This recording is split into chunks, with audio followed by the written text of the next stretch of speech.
आज के इस लेक्चर में हम रोमानी कल्पना और राष्ट्रीय भावना के बारे में पढ़ेंगे। इसके अलावा जर्मनी और इटली का एकीकरण होगा, ठीक है।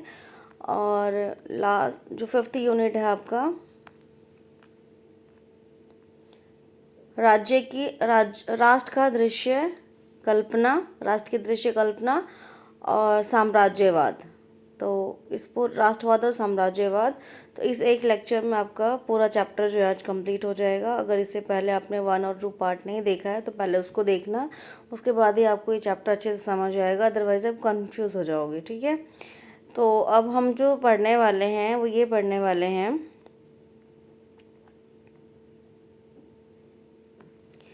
तो आज का जो टॉपिक है हमारा वो है रोमानी कल्पना और राष्ट्रीय भावना।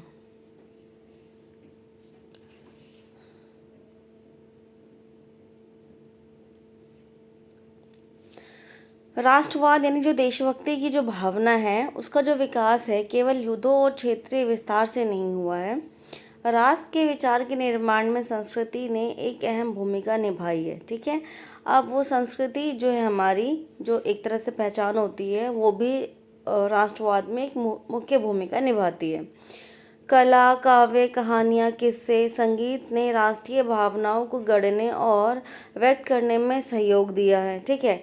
अब जैसे कि देखो, अगर हम कोई भी देशभक्ति सॉन्ग सुनते हैं, ठीक है, तो हमारे अंदर एक देशभक्ति की लहर आ जाती है, ठीक है। जैसे 15 अगस्त, 26 जनवरी पे जब हम ये सॉन्ग सुनते हैं, गाने सुनते हैं, तो हमें एक अलग ही हमें अनुभूति होती है कि हम वाकई में भारत हमारा बहुत महान है, ठीक है, जो एक्चुअली में भी है, ठीक है। तो जो कला है, जो काव्य है, कहानियाँ हैं या संगीत है, जो गाने हैं, वो भावनाओं को गढ़ने और व्यक्त करने में सहयोग देते हैं। अब हम रोमानीवाद को देखने में जो एक ऐसा सांस्कृतिक आंदोलन था जो एक खास तरह की राष्ट्रीय भावनाओं का विकास करना चाहता था। आमतौर पर रोमानी कलाकारों और कवियों ने तर्क वितर्क और विज्ञान के महिमा मंडल की आलोचना की और उसकी जगह उन्होंने भावनाओं, अंतर्दृष्टि और रहस्यवादी भावनाओं पर जोर दिया, ठीक है। यानी कि जो माध्यम उन्होंने इस्तेमाल करा, वो क्या कहा, उनका मुख्य उद्देश्य क्या था कि भावनाओं का विकास हो, अंतर्दृष्टि हो, यानी लोग मतलब अंदर से जागरूक हो, और रहस्यवादी भावनाओं पर उन्होंने जोर दिया।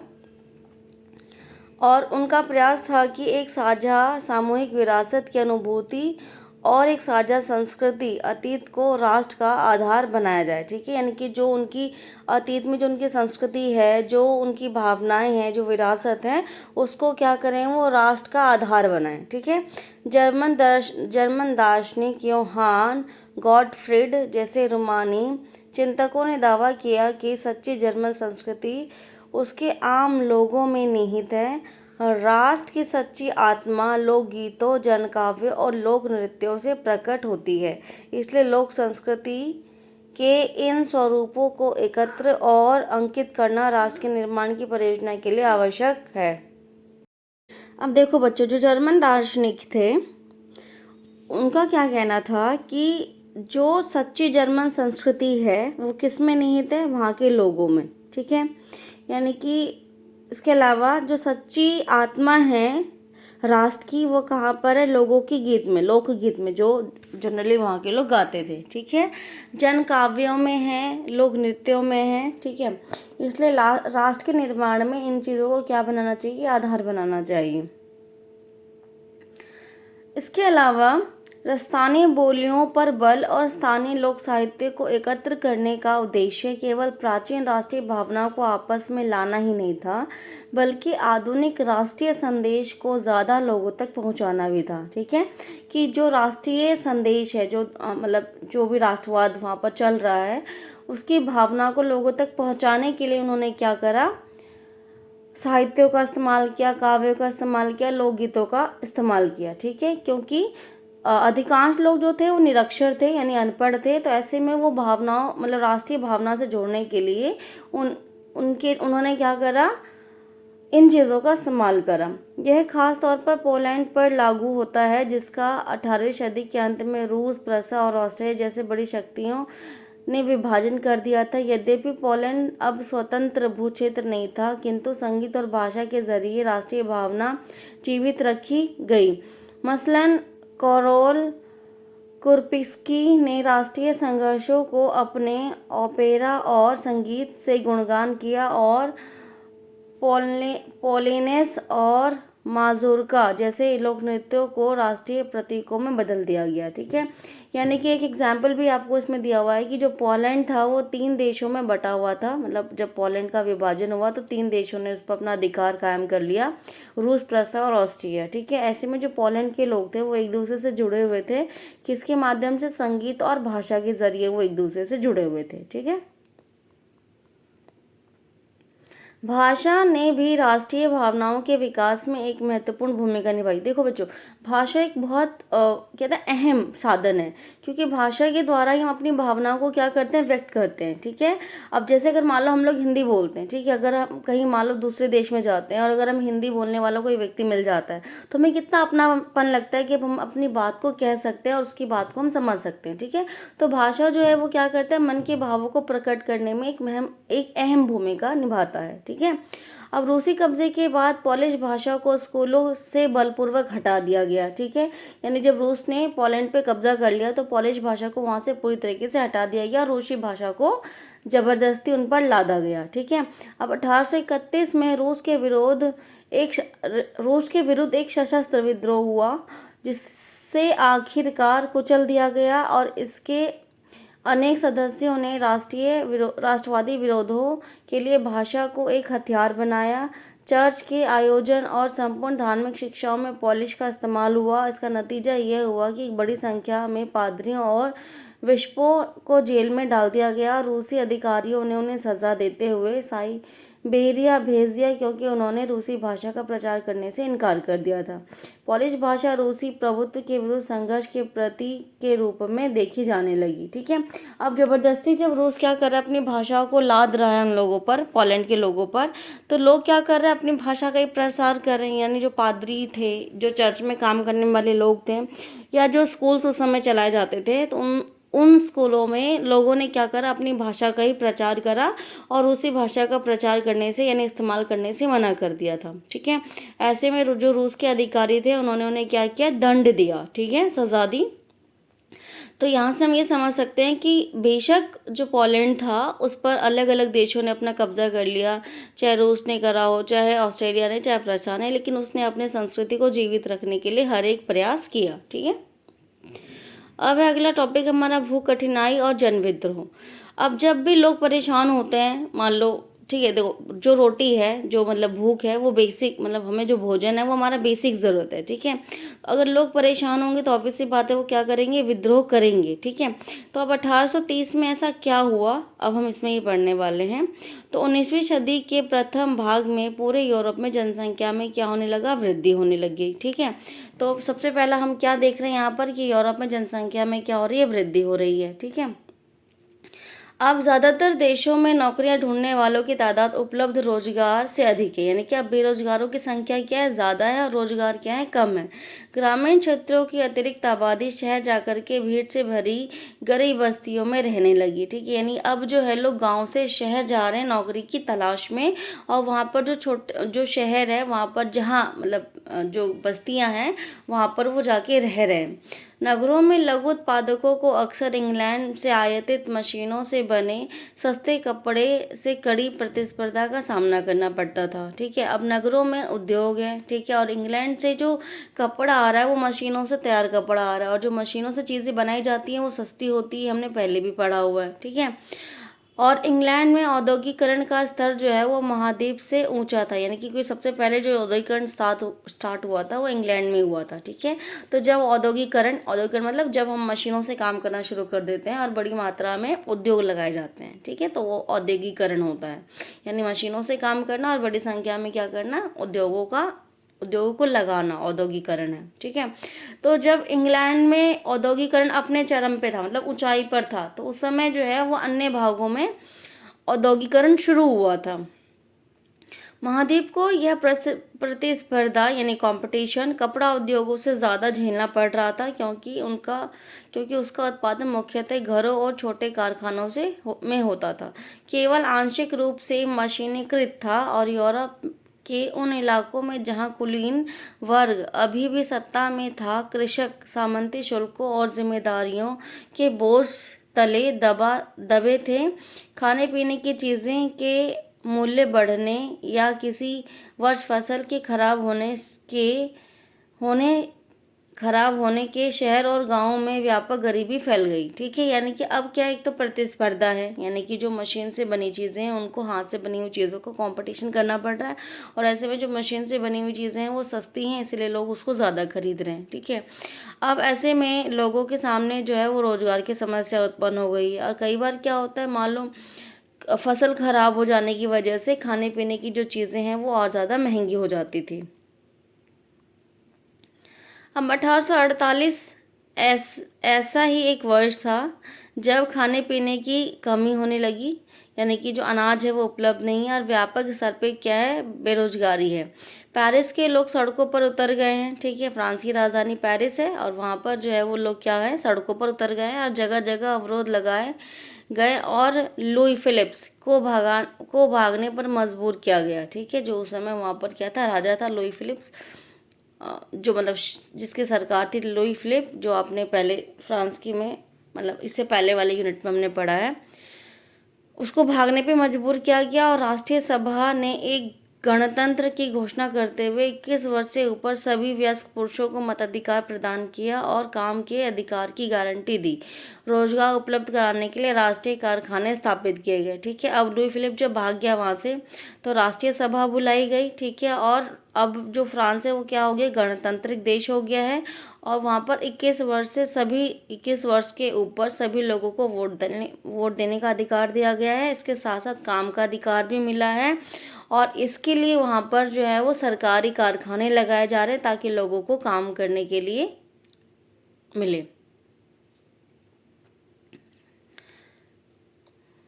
ठीक है, यहाँ पर आपका ये स्टोरी खत्म।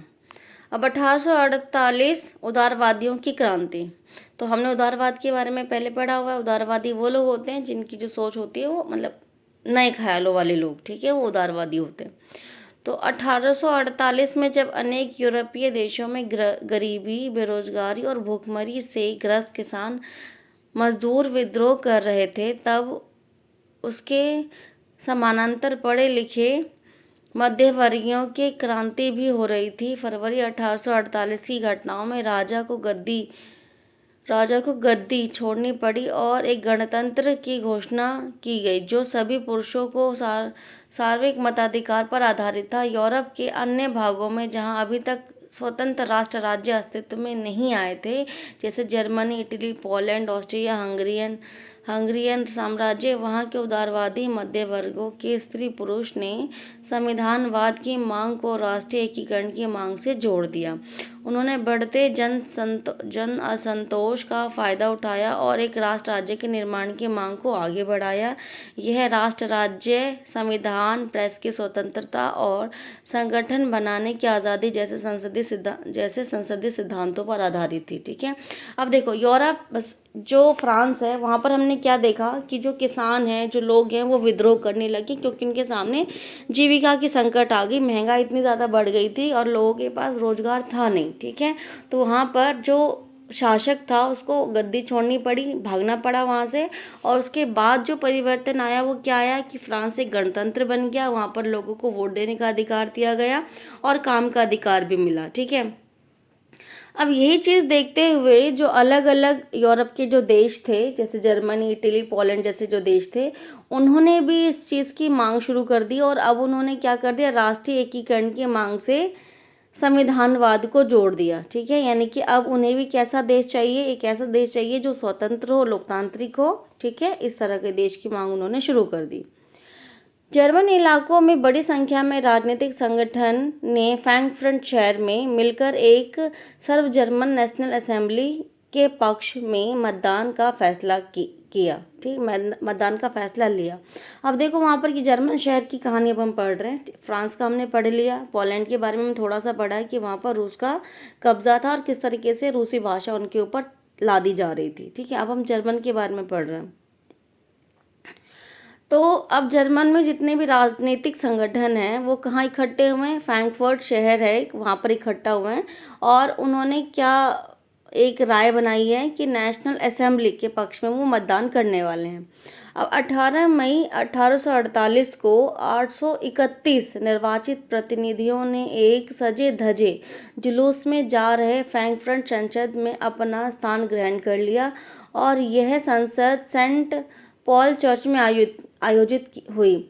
उन्होंने एक जर्मन राष्ट्र के लिए एक संविधान का प्रारूप तैयार करा और इस राष्ट्र की अध्यक्षता एक ऐसे राजा को सौंपी गई जिसे संसद के अधीन रहना था।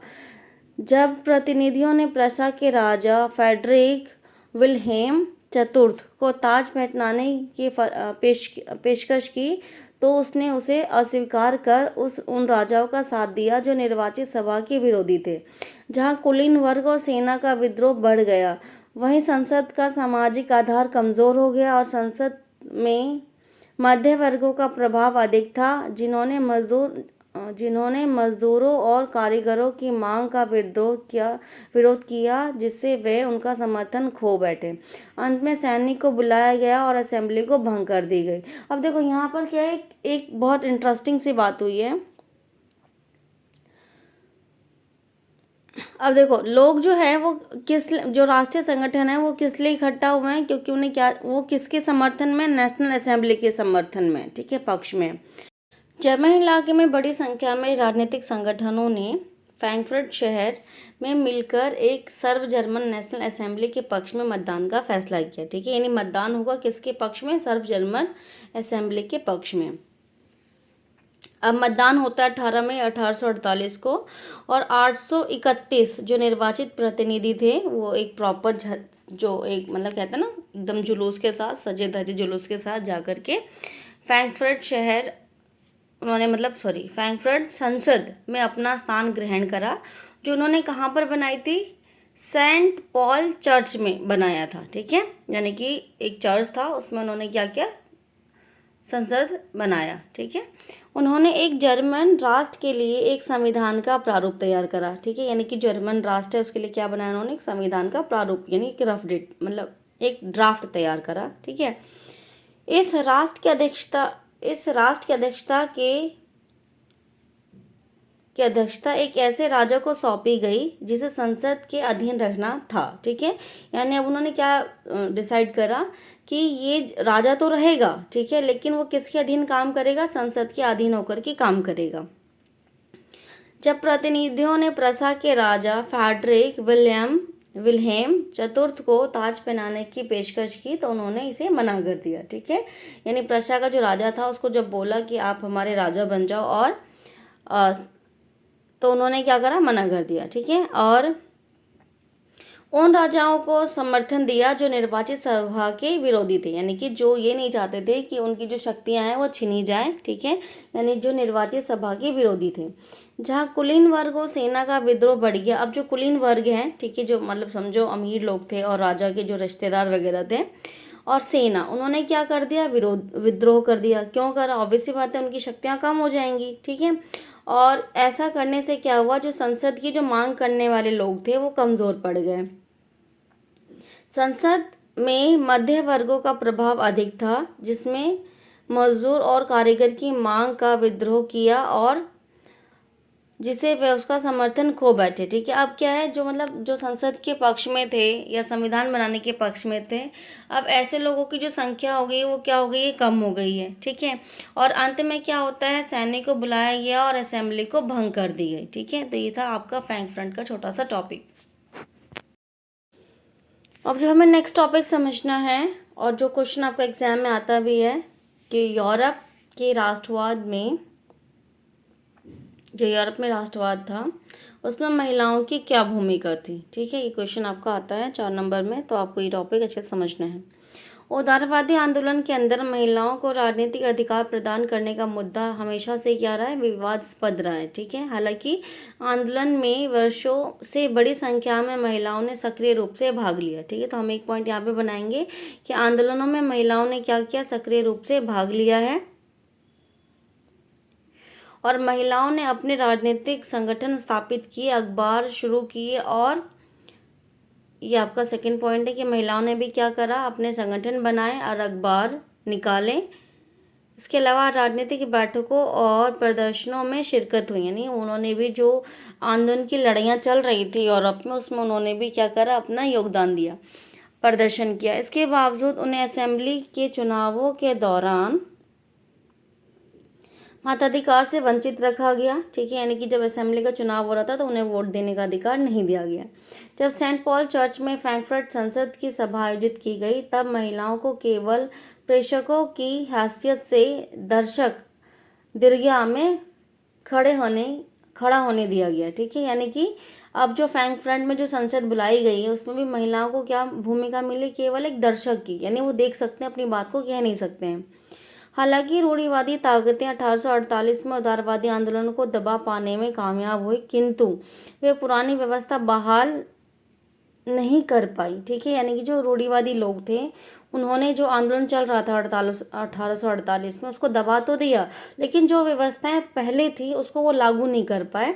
राजाओं का यह समझ में आना शुरू हो गया था कि उदारवादी राष्ट्रवादी क्रांतिकारियों को रियायतें देकर ही क्रांतियों और दमन के चक्र को समाप्त किया जा सकता है। यानी अब उन्हें समझ आ गया था कि जो लोगों की मांग है उनको स्वीकार करके ही क्या किया जा सकता है, जो क्रांति और जो दमन का चक्र है उसको खत्म किया जा सकता है। अतः 1848 के बाद के वर्षों में मध्य और पूर्वी यूरोप के निरंकुश राजशाहियों ने इन परिवर्तनों को आरंभ किया, जो पश्चिम यूरोप में 1815 से पहले हो चुके थे। अब यहाँ पर देखो क्या होता है कि यहाँ पर भी जो है वो क्या हो गया, परिवर्तन आना शुरू हो गया है, ठीक है। तो पहला टॉपिक जो हम पढ़ने वाले हैं वो हम पढ़ने वाले हैं जर्मनी का एकीकरण।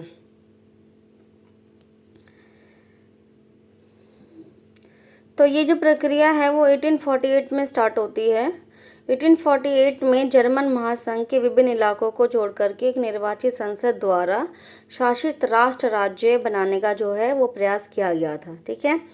अब ये प्रयास जो था, उनका मुख्यमंत्री अब देखो यहाँ से पढ़ते हैं, हाँ, मगर राष्ट्र निर्माण की है जो उदारवादियों की जो पहल थी, ठीक है, वो इतनी उनको मतलब इतना आसान नहीं था उनके लिए, क्योंकि जो राजशाही और फौज की जो ताकतें थी वो मिलकर के क्या कर रही थी, उसको दबाने की कोशिश कर रही थी, ठीक है। अब उनका प्रसा के बड़े भूस्वामियों ने भी समर्थन किया था, ठीक है। अब इसके बाद क्या होता है, प्रसा ने एक राष्ट्रीय एकीकरण के आंदोलन का नेतृत्व संभाला, ठीक है। अब जो जर्मन की जो कोशिश है कि हम जर्मन के अलग अलग इलाकों को जोड़ करके एक बड़ा जर्मन राष्ट्र बनाते हैं, तो इसमें उनका जो नेतृत्व है यानी जो लीडरशिप है वो किसने करा, प्रसा ने करा, ठीक है। तो उनका जो मुख्यमंत्री था उसका नाम था ऑटो वन बिस्मार्क। इस प्रक्रिया के जनक थे वो, और उन्होंने प्रसा की सेना और नौकरशाहियों की मदद ली और 7 वर्ष तक ऑस्ट्रेलिया, डेनमार्क और फ्रांस से युद्ध हुआ, ठीक है। और तीनों ही युद्धों में जो प्रसा थी वो जीत गई और एकीकरण की प्रक्रिया पूरी हो गई, ठीक है। और जनवरी 1871 में वारसाय में हुए एक समारोह में प्रसा के राजा विलियम प्रथम को जर्मन का सम्राट घोषित कर दिया गया, और इस तरीके से क्या होता है, जर्मनी का एकीकरण हो जाता है, ठीक है। तो जर्मनी के एकीकरण के लिए उदारवादी आ गया है, उन्होंने एक महासंघ जर्मन बनाने के बात रखी, ठीक है। अब उसका विद्रोह किसने करा, उदारवादियों के इस विचार का विद्रोह किया राजा की ताकतों ने, यानी फौज की ताकतों ने और राजशाही ताकतों ने, ठीक है। इसके बाद क्या होता है, प्रशा जो है वो उनकी मदद करता है। प्रशा जो एक देश था उसने मदद करा, और वहाँ का जो मुख्यमंत्री थे उनका नाम क्या था, ऑटो वन बिस्मार्क। उन्होंने क्या करा, अपनी सेना भेजी, अपनी फौज भेजी, ठीक है। और ऑस्ट्रेलिया और डेनमार्क और फ्रांस से इनका युद्ध चला, ठीक है। तीनों ही युद्ध में प्रसा जो है वो जीत गई, और फाइनली जनवरी 1871 में जो है वो राजा बनाया गया। किसको बनाया गया, विलियम प्रथम को जर्मनी का सम्राट जो है वो घोषित कर दिया गया, ठीक है। अब नए राज्य ने जर्मन की मुद्रा, बैंकिंग और कानूनी और न्यायिक व्यवस्थाओं के आधुनिकीकरण पर काफ़ी जोर दिया। प्रशा द्वारा उठाए गए कदम और उनकी कार्रवाइयाँ बाकी जर्मनी के लिए अक्सर एक मॉडल बना। ठीक है, यानी कि अब उन्होंने पूरा का पूरा जो फोकस करा वो जर्मनी के विकास पर करा